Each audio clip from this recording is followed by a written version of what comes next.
Mesdames, Messieurs, bonjour. Vous êtes dans le Trésor au Bénin. Voici le menu. Le carême musulman est à l'épreuve de la cherté de la vie. Les produits assez consommés en cette période de jeûne sont hors du prix pour le musulman moyen. À suivre dans ce Trésor au Bénin, l'atmosphère de ce mois saint chez certains fidèles musulmans. Politique hors du Bénin en Gambie, un pays situé sur la côte ouest africaine. Samedi prochain, les citoyens élisent leurs représentants au Parlement, une élection capitale qui intervient quelques mois après la présidentielle de décembre 2021. Nous aurons un point de nos envois spéciaux à Banjul. Et puis enfin, le Centre des œuvres universitaires et sociales de l'Université d'Abomey-Calavi a procédé à la remise de matériel et d'équipements de bureaux aux organisations estudiantines. La cérémonie s'est déroulée ce jeudi dans l'amphithéâtre Idriss Déby Itno. Elle a été présidée par le ministre de l'Enseignement supérieur et de la Recherche scientifique. Mesdames et Messieurs, à nouveau, bonjour et bienvenue si vous nous rejoignez. On parle religion, bien entendu. Les musulmans béninois ont entamé le ramadan au moment où la cherté de la vie bat son plein, les prix élevés de produits assez consommés à l'aube et la rupture du jeûne ont gâché l'atmosphère du mois saint. Chez certains fidèles, constat de leurs difficultés dans ce reportage de Samiratou Kassoumou, William Le Cliquant, Mofi de Sagouran. Le lait, le sucre, le mil et les fruits sont généralement les produits que consomment les musulmans en cette période de jeûne. Cette année, la réalité est tout autre. Le jeune musulman est à l'épreuve de la cherté de la vie. Pour s'en convaincre, en plein midi dans la ville de Cotonou, des fidèles confessent difficilement la situation qu'ils traversent. C'est un peu difficile. C'est au moment de la rupture du ramadan, là, 19h, 19h30, là. Vraiment, c'est tout un problème. Obligatoirement, tu vas gêner. Après la rupture, ce que tu as pu consommer, c'est toi qui sais. Si c'est un peu de légumes, des oranges, dattes, ou bien des beignets, tu peux payer 100 francs, 200. Ça peut aller. La cherté généralisée de la vie a amenuisé le pouvoir d'achat des ménages. Les vendeuses, campées sur leur position, observent avec tristesse le coût en hausse dans les marchés. C'est de même, parce que tout est cher. C'est cher, hein? Le 1000 qu'on prend à 30 000 là, actuellement c'est à 50 000 francs. 30 000 là, aujourd'hui c'est à 50 000. Une situation insoutenable pour le musulman moyen. En plus des mesures déjà prises par le gouvernement pour soulager la peine des populations en général, il est encore attendu des citoyens des efforts de la part du gouvernement. Quand on peut faciliter la tâche, pas pour le musulman, pour le peuple béninois, pour tout le monde. Hein? Nous on vit au Bénin, donc nous sommes tous comme des Béninois. Hein? On veut de bonnes choses pour le pays. Vous voyez, non? Oui, on veut de bonnes choses pour le pays. Hein? Le président de la République lui-même n'a qu'à voir ce qui se passe. Vraiment, les gens souffrent. Il y a beaucoup qui souffrent. S'il n'y a pas les gens là, vraiment, ça ne va pas. L'autre préoccupation réside dans la capacité des fidèles musulmans à demeurer généreux envers leurs prochains en ce mois de Ramadan, comme le recommandent les prescriptions saintes. Et puis en diplomatie, le Bénin accueille 4 nouveaux ambassadeurs. Il s'agit de ceux de la Tanzanie, des États-Unis, du Niger et Émirats arabes unis. Ces derniers ont présenté les copies figurées de leurs lettres de créance au ministre des Affaires étrangères de la coopération Aurélien Benossi. Dans l'après-midi de ce jeudi, on va faire le point avec Narcisse Alossé et Deron Pévi. C'est le nouvel ambassadeur du Niger au Bénin qui a ouvert le ballet diplomatique ce jeudi après-midi au ministère des Affaires étrangères et de la coopération. Sidi Abdo, 62 ans, est ingénieur agronome et technicien amphithéâtrique. Le Bénin et le Niger, les relations entre les deux pays, elles sont de plusieurs corps, de plusieurs genres.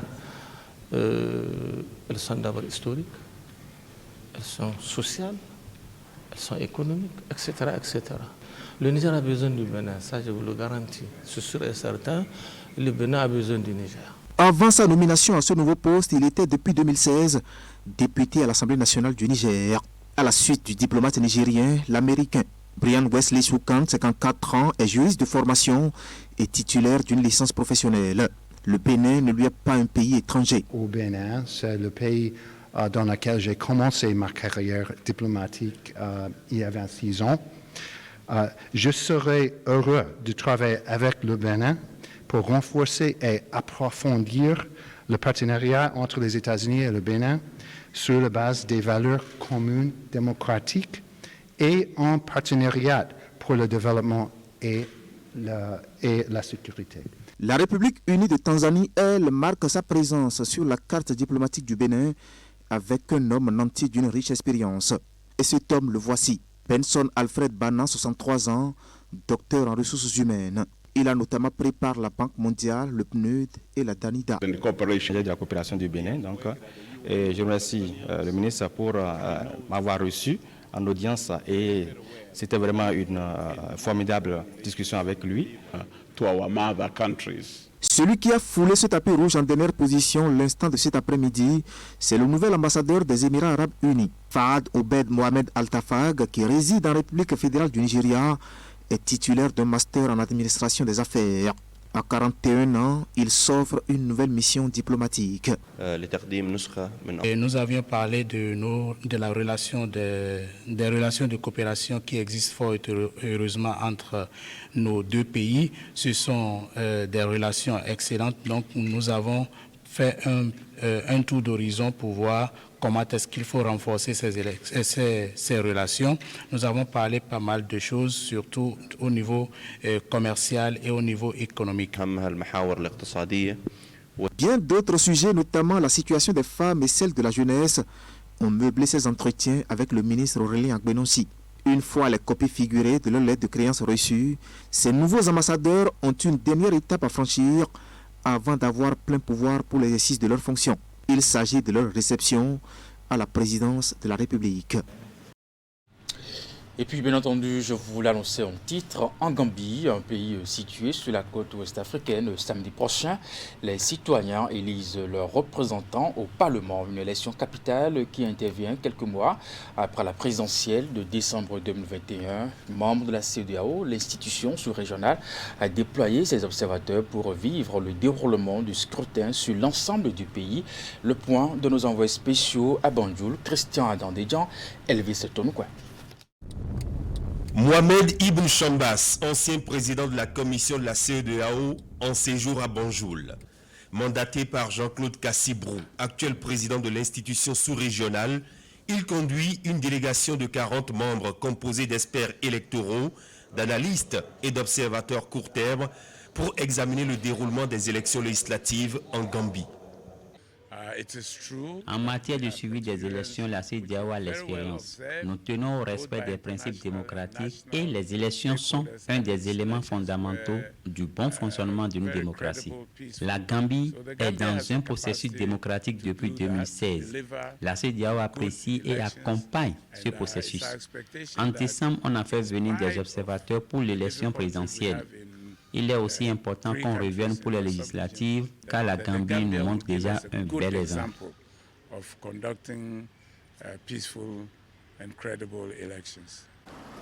La Gambie est un pays doté d'un système politique parlementaire dans lequel il n'y a qu'une seule chambre.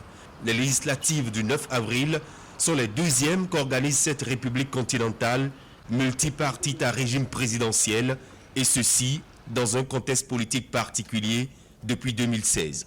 L'histoire politique de la Gambie, la CEDEAO est intervenue sérieusement pour qu'il y ait un changement politique et qu'il y ait une alternance et nous devons faire le suivi.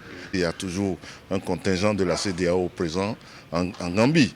Donc c'est pour la continuité de la démocratie, pour faire le suivi, parce que aussi les élections législatives sont très importantes.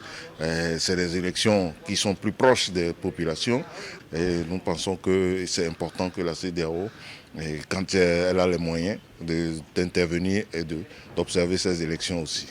En vue d'une meilleure appréciation du contexte sociopolitique et de l'environnement préélectoral, le chef de mission et sa suite se sont entretenus avec les parties prenantes au processus. D'abord, les échanges avec la présidente de l'Assemblée nationale, ensuite, les responsables de la commission électorale indépendante, puis la plateforme WANEP Gambie. pour évaluer de manière indépendante, impartiale et objective le scrutin, les observateurs conviés ont suivi une session d'information et d'orientation avant leur déploiement dans plusieurs régions du pays. Le ministère de l'Énergie célèbre l'acte 4 des médias au cœur du système électrique. La première phase a consisté en une formation d'un groupe de journalistes sur les thématiques adéquates du domaine énergétique. La deuxième phase a connu des échanges avec le ministre lui-même. Et puis la journée a été finalement marquée par une remise d'attestation aux lauréats du concours des meilleures productions sur les énergies renouvelables au Bénin. Voici le compte rendu signé Melvin Anzo et Clément Tchadi. Les médias sont au cœur du système électrique au Bénin, acte 4. C'est le thème sur lequel les professionnels des médias ont reçu une formation. Puisqu'ils sont un canal fiable apportant l'information, ils ont besoin des explications pour de meilleures productions médiatiques. C'est également un moment de discussion entre journalistes, responsables des structures et le ministre de l'Énergie. Pour le développement socio-économique de tout pays dans le monde, tout pays qui veut se développer, tout pays qui veut voir améliorer le bien-être de sa population doit passer par la case départ qui s'appelle développement du secteur de l'énergie.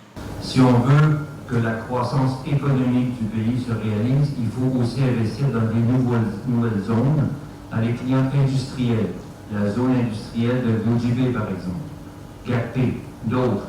Vous avez vu les cités ministérielles, vous avez vu le développement infrastructure qui se fait, les carrefours qui se changent, les nouvelles routes qui se construisent. Tous ces réseaux-là, il faut les faire. Donc il faut à la fois d'un côté construire du nouveau pour amener ces nouveaux clients. Pendant cette rencontre, la presse nationale a suivi des visuels sur les condensés de l'acte 3 des médias au cœur du système électrique au Bénin. Rétro-énergie électrique au Bénin et remise d'attestation de mérite aux lauréats du concours des meilleures productions sur l'énergie renouvelable au Bénin. Ce challenge a été organisé dans le cadre de la causerie débat de l'acte 3 de l'année dernière. Cette assise a meublé la présence de 2 représentants fêtières, la présidente de l'Union des professionnels des médias et le président du Conseil national du patronat de la presse et de l'audiovisuel. Ils sont au total 7 journalistes récipiendaires. C'est un pari gagné à mettre à l'actif de toute votre équipe du comité d'organisation. L'Union des professionnels des médias reste disposée à accompagner la mise en œuvre de cette initiative et à œuvrer pour qu'elle puisse atteindre le plus grand nombre de professionnels des médias. Nous n'aurons plus de bévues, de mots mal placés dans nos productions, et je l'espère très bien. Et le ministre a tenu parole également, et c'est la preuve qui est devant nous par ici. Et au nom de mes confrères, au nom de mes consoeurs également, je voudrais pour finir dire merci au ministre de l'Énergie. Les lauréats de l'acte 3 avaient déjà reçu leur prix le 21 décembre 2021. Après les discussions, les professionnels des médias ont trouvé des réponses à leurs préoccupations et inquiétudes. Ils sont ainsi bien outillés pour des productions de qualité en ce qui concerne le secteur énergétique au Bénin. Le Centre des œuvres universitaires et sociales de l'Université d'Abomey-Calavi a procédé à la remise de matériel et équipements de bureaux aux organisations estudiantines. La cérémonie s'est donc déroulée ce jeudi 7 avril 2022 dans l'amphithéâtre Idriss Déby Itno de l'UAC. Elle a été présidée par le ministre de l'Enseignement supérieur, de la Recherche scientifique et reportage. Elles sont au total 5 organisations estudiantines à recevoir cette année une dotation en matériel et équipement de bureau. C'est depuis peu une activité inscrite dans le plan de travail annuel du Centre des œuvres universitaires et sociales de l'Université d'Abomey-Calavi à l'issue de l'arbitrage des projets avec les étudiants des campus où il intervient. Les bénéficiaires sont la Fédération nationale des étudiants du Bénin, la Fédération des étudiants de l'Université d'Abomey, la Fédération des étudiants de l'Université des sciences, technologies, ingénierie et mathématiques, l'Union nationale des scolaires et étudiants du Bénin et l'Union des étudiants agronomes. Chers responsables des organisations estudiantines, ce lot de matériel est destiné à équiper les sièges officiels de vos bureaux respectifs. Il a été estampillé et enregistré conformément aux exigences de la comptabilité des matières. Il reste donc dans le patrimoine du COUSAC et doit faire l'objet de passation de service d'un bureau à un autre au rythme du renouvellement de vos instances. Les équipements remis aux étudiants sont composés entre autres d'un ordinateur, d'une imprimante, d'un fauteuil et d'un bureau. Ces matériels viennent faciliter un tant soit peu l'exercice de la mission de représentativité qu'assurent les organisations estudiantines. Mais au-delà, celles-ci seront soumises à des contrôles périodiques pour un bon usage de ces équipements. Lorsque nous savons ce que nous avons à faire et que nous sommes outillés pour le faire, à notre avis, il ne s'agit plus de trop parler. Donc nous considérons que vous êtes suffisamment avertis de l'utilisation de ces matériels et que vous avez notre validation, notre disponibilité pour vous accompagner encore davantage. Ne développez pas d'autres activités parallèles parce que dès lors qu'on met à votre disposition l'outil informatique, c'est une opportunité en même temps pour vous permettre de développer une autre forme d'apprentissage. Le recteur de l'UAC et le maire de la commune d'Abomey-Calavi, tous deux présents à la cérémonie, ont invité les étudiants à cultiver davantage l'entraide et la solidarité. Quant aux organisations estudiantines, elles ont formulé des doléances, toujours dans le but de favoriser de meilleures conditions de vie aux étudiants. Parlons à présent de l'atelier d'information des actes clés impliqués dans la mise en œuvre du projet autonomisation des femmes et filles dans le département du Zou. Les échanges ont été l'occasion pour les participants de s'approprier les objectifs mais aussi les rôles et responsabilités qui leur incombent. Pour un montant de plus de 460 millions de francs CFA, 51 000 femmes et filles seront impactées. Voici donc le reportage signé Imet Elena Moussou. En plus de la présentation détaillée du projet objet des assises, les participants ont aussi eu droit à une communication sur les rôles et responsabilités des différents acteurs. Cet atelier d'information est initié par l'ONG Femmes Actrices de Développement Communautaire FADEC ONG, membre du consortium des 14 organisations chargées de l'exécution du projet autonomisation des femmes et des filles. Il est inscrit dans la deuxième sous-composante de la première composante du programme autonomisation des femmes et dividendes démographiques du Sahel. Suède. Nous aurons à vous présenter le projet, les objectifs de ce projet, les stratégies d'intervention, les différentes prestations à offrir, les bénéficiaires directs et indirects du projet. Nous sollicitons l'implication des autorités à divers niveaux et de tous les acteurs clés du département. C'est fort de cela que la rencontre de ce jour a été organisée pour définir les rôles et responsabilités de tous les acteurs dans la mise en œuvre du sous-projet. Pour la plupart des élus, chefs services des mairies, des chefs traditionnels et dignitaires religieux en plus d'autres, les invités proviennent tous des communes du département du Zou. Les échanges visent à les aider à mieux appréhender le sous-projet et son importance dans la vie des communautés afin d'obtenir leur adhésion dans sa mise en œuvre au plan départemental. Grâce aux interventions prévues, 51 000 femmes et filles seront impactées.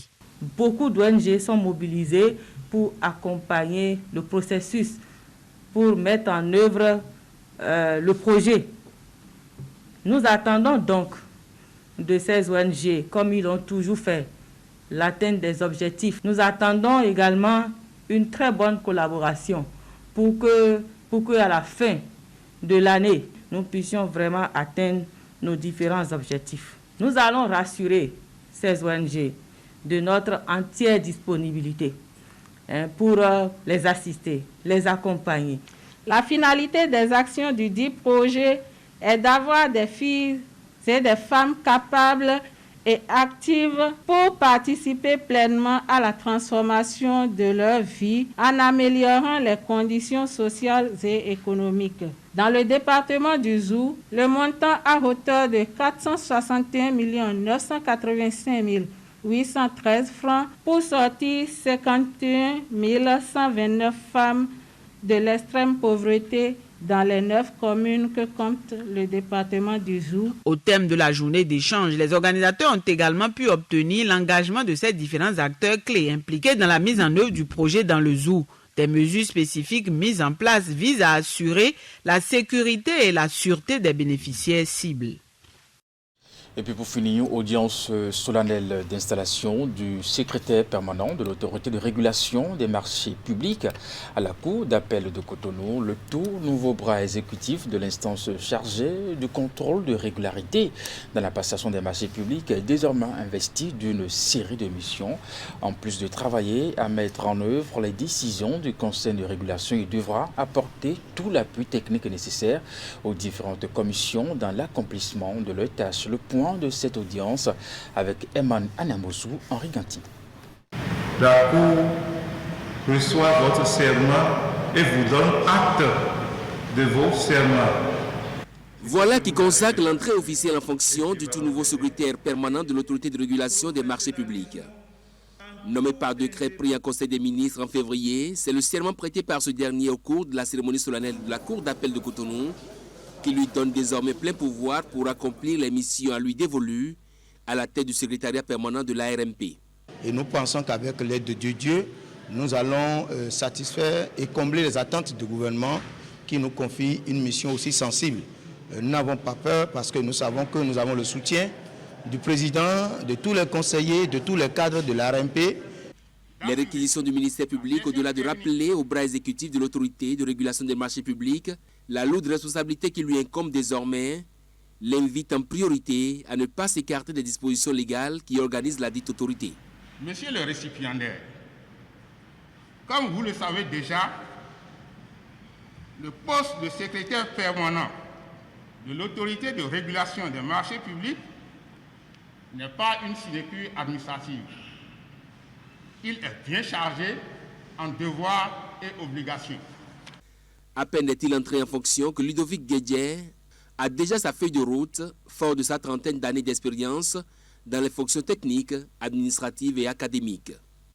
Nous allons porter très haut le flambeau de la bonne gouvernance dans le domaine de la commande publique, tel que souhaité par les partenaires techniques et financiers, tel que souhaité par les acteurs à tous les niveaux, ce qui sera nécessairement bénéfique pour les populations à la base. L'engagement est ainsi pris en audience solennelle de la Cour d'appel, mais aussi devant les conseillers de l'autorité de régulation, pour que l'installation du secrétariat permanent vienne combler un vide pour qui connaît les dispositions de l'article 18 du Code des marchés publics en République du Bénin. Et je pourrais peut-être parler en termes de conseil, de travailler avec abnégation et beaucoup de courage pour mériter toute la confiance placée en lui. C'est lui qui me formait, donc il connaît bien la matière. Et nous devons lui souhaiter bonne santé pour qu'il puisse évoluer comme il en a l'habitude. Mais cela ne doit pas nous faire perdre de vue de lui donner de temps en temps des conseils. Parce qu'après tout, moi, Martin Viutu Assoba, je suis aussi pétri d'une expérience certaine. Parce que j'ai un âge aussi certain. L'ARMP, c'est cet organe de régulation de la commande publique rattaché à la présidence de la République. Il est doté de la personnalité juridique et jouit d'une autonomie administrative et financière. Mesdames et messieurs, c'est la fin de ce 13h au Bénin. Merci de l'avoir suivi. Le programme se poursuit sur Canal 3 Bénin. Je le rappelle, à 16h, votre bulletin d'information à 19h30, la grande édition de la soirée. Portez-vous bien et à très bientôt.